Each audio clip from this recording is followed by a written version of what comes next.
volviendo un poquito a este tema, vamos a arrancar con el tema de la introducción, ¿no? De lo que sería la historia de la astrología en sí. Bien. Entonces, vamos a pasar para el otro lado. Acá, pim. Bien. Bueno, a ver. Hablando un poco del tema de la historia.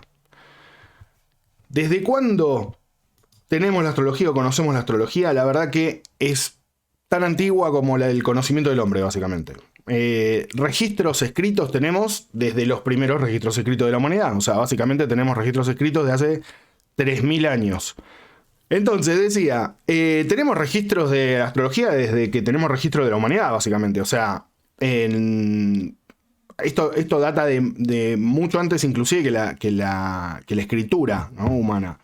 De hecho, uno de los primeros tratados que aparece son tratados de astrología escritos, ¿no? O sea, previamente a eso obviamente aparecen otros textos, pero muy pronto aparecen tratados de astrología. Entonces, lo que no sabemos exactamente cuándo empieza, porque no tenemos registro de cuándo empieza, sí sabemos de que es sumamente antiguo, de que hay registros en Sumeria, en los asirios, los caldeos y los babilónicos, que son, vamos a decir, los babilónicos son como los primeros que levantan la astrología fuertemente en la sociedad, y que de hecho, de ahí un poco la imagen también, tenían estos templos en la antigua Babilonia que se llamaban sigurats, y estos templos eran templos que estaban construidos de una determinada manera porque tenían, por ejemplo, 7 pisos, y cada piso representaba uno de los planetas y era el ascenso en el conocimiento hasta llegar a Saturno, que era el más elevado de todos. Estos templos estaban ahí, eran justamente, no eran simplemente monumentos, eran templos que eran como universidades astrológicas. ¿Bien? Entonces, imaginen la importancia que esto ya tenía en ese momento, ¿no? Estamos hablando antigua Babilonia, más o menos 3000 años antes, ¿no? Un montón de tiempo, ¿bien? Ahí es donde encontramos el origen, porque, digamos, estamos tratando de rastrear el origen, encontramos el origen ahí, ¿bien? Pero esto no significa que esto no date de antes, porque como siempre decimos, digamos, el ser humano siempre vio el cielo, siempre miró el cielo, siempre percibió estos detalles, ¿no?, en el cielo, estas cosas que no son simplemente las luces están en el mismo lugar o las luces van pasando y listo, y nada más, ¿no? Entonces esto está percibido desde hace muchísimo tiempo, pero en este periodo es donde podemos empezar a entender de que hay estudio hecho, porque empezamos a ver documentación, básicamente, ¿no? Muy antigua. Bien, entonces esto arranca acá, vamos a decirlo.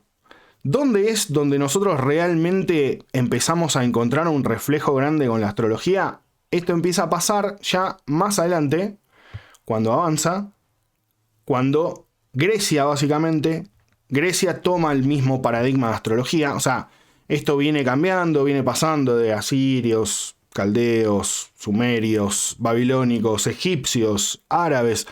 Va desarrollándose en el Medio Oriente hasta que llega a Grecia, ¿no? Y acá es donde encontramos, para mí, desde mi perspectiva, vamos a decirlo, una de las mejores síntesis de la astrología. La mitología griega es una de las mejores síntesis de la mitología que hay, porque a través de historias nos van contando cómo trabaja ese arquetipo, ¿no? Ahora vamos a hablar de arquetipos, vamos a hablar de los planetas y de qué son, pero más que nada, como para que me vayan siguiendo ahora, cada uno de los dioses griegos representa un arquetipo, representa algo, ¿no? O sea, representa un grupo de conceptos, y este grupo de conceptos está muy bien detallado en la mitología griega. ¿Por qué? Porque cada uno de ellos tiene historias muy claras, muy concisas y muy humanas de cómo es su comportamiento. Entonces, a través de esas historias podemos percibir cuáles son los intereses de esos arquetipos, ¿no? Entonces, acá es donde, desde mi perspectiva, por supuesto, tenemos la mejor síntesis astrológica, ¿no? Viendo la mitología griega podemos entender un montón de cosas de cómo funcionan partes de los arquetipos de los que estamos formados, ¿bien? Que ya vamos a llegar a qué es, ¿no? Porque venimos hablando de la historia por ahora, ¿no? Nada más así, conceptos sueltos. Pero bueno, acá en Grecia es donde se toman todos estos conceptos que prácticamente son los conceptos que conocemos hoy, de ellos, ¿no? De los arquetipos en sí. Y Roma obviamente toma todos los conceptos directamente prestados, ¿no? Exactamente todos los conceptos, las mismas historias, la única diferencia es que le cambia todos los nombres, ¿no? Porque, por ejemplo, Zeus, para los romanos es Júpiter, pero para los griegos es Zeus. Hades, para los griegos es Hades, pero para los romanos es Plutón. Entonces, hay diferentes nombres, pero en realidad estamos hablando de los mismos arquetipos, ¿bien? Ya vamos a ver qué es arquetipo, ya vamos a entender un poquito más de qué es esto, pero por el momento síganme, digamos, el hilo de la idea. ¿Bien? ¿Qué es lo que pasa de acá en adelante? Porque hasta ese momento hablamos de que prácticamente que es religión, ¿no? En ese caso. ¿Cómo llegamos a Ashira, ¿no? En el medio. ¿Qué pasó en el medio? Entonces, ¿qué es lo que pasa en el medio? Lo que pasa en el medio es que esto avanza, el imperio sigue avanzando, el imperio romano sigue avanzando, hasta que cerca del año 300 más o menos, el cristianismo empieza a aparecer como algo muy fuerte dentro del imperio. De hecho, en el año 300, con una configuración similar a la que tenemos hoy en el cielo, de un Plutón en Acuario, que ya en algún momento entenderán qué quiere decir, pero yo les voy deslizando términos como para que vayan escuchándolos al menos. Pero con una situación así similar, se oficializa el cristianismo y todo lo que tenía que ver con las investigaciones paganas se las empieza cada vez a condicionar más, y cada vez a encerrar más, y cada vez a perseguir más, hasta que en el año, ahí donde vamos, cerca del año 300, directamente ya se los persigue, básicamente, a los paganos. Se prende fuego la biblioteca de Alejandría, pasan una serie de eventos donde todo lo que tenía que ver con estas doctrinas tenía que empezar a o esconderse o morir, no quedaba otra, ¿no? Y ahí es donde se esconde la astrología y empieza a moverse a través de sectas secretas y de castas secretas, donde se empieza a llevar ese conocimiento hacia adelante, pero no puede ser público, ¿no? Ahora, ¿qué pasa? Esto, si bien es cierto, igual, digamos, las personalidades más, vamos a decir, importantes, seguían igual dependiendo o necesitando del astrólogo para entender ciertas cosas que venían entendiendo de una determinada manera. Entonces tampoco es que se los puede súper perseguir.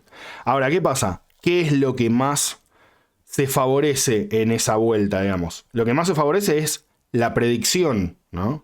No el entendimiento de los arquetipos del alma, de cómo funciona nuestra psiquis. Lo que más interesaba en ese momento es, ¿tengo que ir a pelear esta guerra ahora? ¿Sí o no? ¿No? ¿Es favorable ir a pelear esta guerra? ¿Sí o no? Para eso se empieza a utilizar la astrología en ese momento, ¿no? Esa era la parte visible de la astrología que todavía la sociedad permitía de que siguiera existiendo. Ahora, todo lo que era la parte de búsqueda de evolución de los conceptos psicológicos del alma y demás, medio que ya, digamos, habían elegido un nuevo jefe para el alma y punto, ¿no? Entonces no se puede hablar de esto. Esto es lo que se va a secreto. Esto es lo que viene corriendo por debajo, digamos, muchos años, ¿bien? De hecho, esto avanza y más allá del año 300, después en el año 1200, 1300, la cosa se complica aún mucho más, ¿no? Aparece la Santa Inquisición y la cosa vamos a decirlo en términos así, la cosa se pica fuerte, porque ahí es donde realmente los últimos que quedaban le dan caza y los matan, públicamente inclusive, ¿no? O sea, entonces la cosa estaba bastante intensa para todo lo que no, o sea, para todo lo que no era en ese momento la doctrina cristiana fuerte, ¿no? En ese ámbito, estamos hablando del ámbito de Europa y de la astrología occidental, ¿no?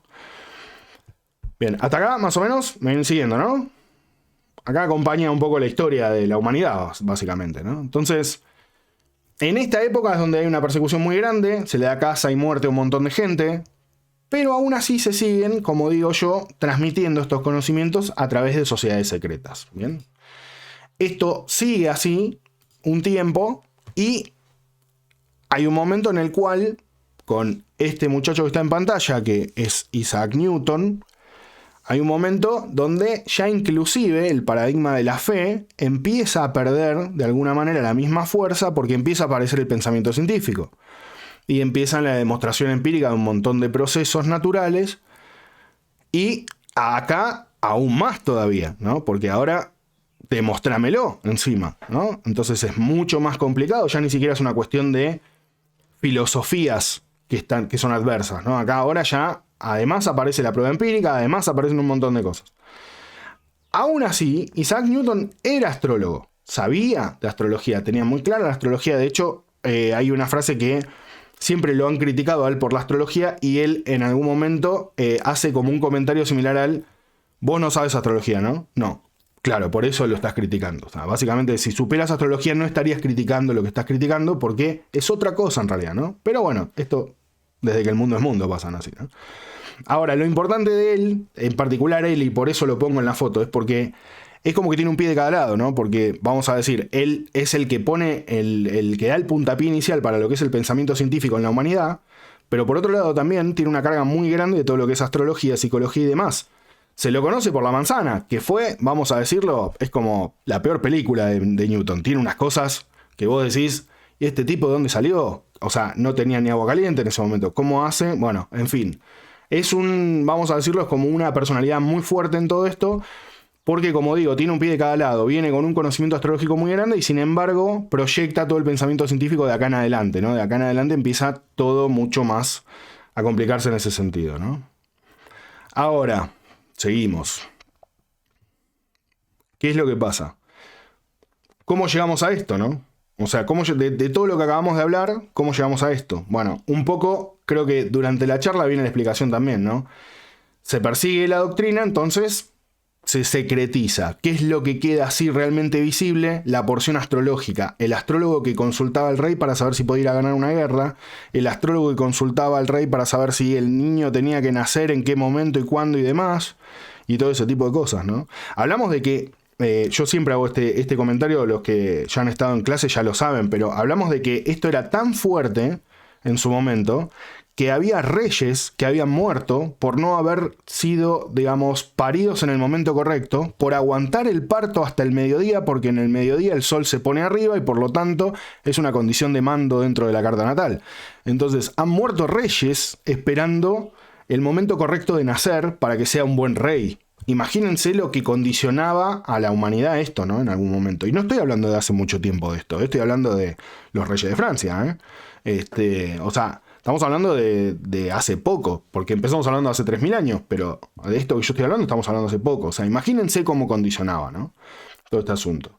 Entonces, volviendo, ¿cómo llegamos a esto? A la idea de brujería, ¿no? Que hoy en día, por suerte, yo el otro día hacía el comentario, hoy en día, por suerte, esto está cambiando drásticamente. Esto ya no se ve de esta manera. Ya la astrología no se percibe de esta manera. Ya la gente aprendió a distinguir el horóscopo de la astrología, digamos, del verdadero trabajo astrológico. Entonces, hoy tenemos otra como más llegada, ¿no? Pero, o sea, esto venía siendo así, ¿no? Venía siendo esta imagen, ¿bien? Avanzamos. Esta persona es una de las personas que hace un avance muy grande en unificar todo el concepto, ¿no? Esta persona, que es Carl Jung, o Jung, que es un psicólogo muy conocido, que es un psicólogo que trabajó con Freud, que de hecho tiene una historia muy grande con Freud. Él trabaja, o extiende, vamos a decir, un poco el psicoanálisis, y le dice a Freud, sí, está muy bien todo esto, pero nos falta una parte. Hay una parte más que nos está faltando, que es la parte transpersonal, vamos a decirlo. Es lo que va más allá de nosotros, que también tiene, digamos, injerencia en nosotros, ¿no? Bueno, hay una discusión fuerte, se pelean entre ellos. Freud le dice, mira, esto está andando así como está, no cambiemos lo que anda, déjamelo así. Básicamente se separan ellos. De hecho, Jung tiene una crisis muy grande por esto. Pero él es una de las personas que tanto el tarot como la astrología, como, digamos, empieza a sumar otros procesos dentro del conocimiento psicológico, y que es el que acuña una de las frases que a mí también me gusta mucho, que es que, digamos, la astrología son la suma de los conocimientos psicológicos de la antigüedad, ¿no? Básicamente es una frase que dice él, pero que tiene razón. O sea, si ahora cuando empecemos a trabajar van a darse cuenta de que básicamente la astrología es psicología, o sea, visto de una forma totalmente diferente, ¿no? Pero hablamos de estos conceptos. Entonces, esta persona es clave para todo el proceso de reflotar la astrología y de que aparezca nuevamente una visión de la astrología que busca la evolución del ser y no la predicción de lo que va a ocurrir, ¿bien? Esta persona le da paso a otras personas que, digamos, son también claves. Ellos tres son muy claves. Sasportas, que es la foto del medio, fue un astrólogo, digamos, que estuvo ahí en la bisagra, en la brecha, ¿no? De lo que la astrología era súper predictiva, pasaron a la astrología humanística y pasaron a darle otros significados, ¿no? Siempre hago el mismo ejemplo porque es fácil para mostrarlo rápido, pero Saturno es limitación, ¿no? Entonces la predictiva te dice de que donde está Saturno, chao, está limitado. La evolutiva no te va a decir que estás limitado, te va a decir de que ese es un lugar de conflicto para que vos tengas un aprendizaje mucho más grande que el que va a tener cualquier otro. Que en el día a día se vea difícil es una cosa, pero digamos, nadie aprende con lo fácil, ¿no? O sea, generalmente aprendemos cuando nos enfrentamos a situaciones más difíciles de lo que esperábamos, entonces ahí tenemos un aprendizaje. Entonces, cambian el enfoque, ¿no? Cambian la visión de cómo ciertos planetas son tremendos en la astrología y de repente son grandes oportunidades de mejora, ¿no? Entonces, es un cambio de visión, vamos a decirlo, de esa perspectiva, ¿no? Bien. Y hasta acá la historia, porque, digamos, esta gente en los años 70 y demás nos traen hasta acá y son más o menos la línea de astrología que hoy tenemos disponible, que hoy seguimos viendo. ¿Tá? Así que eso como para darle más o menos un recorrido a la historia.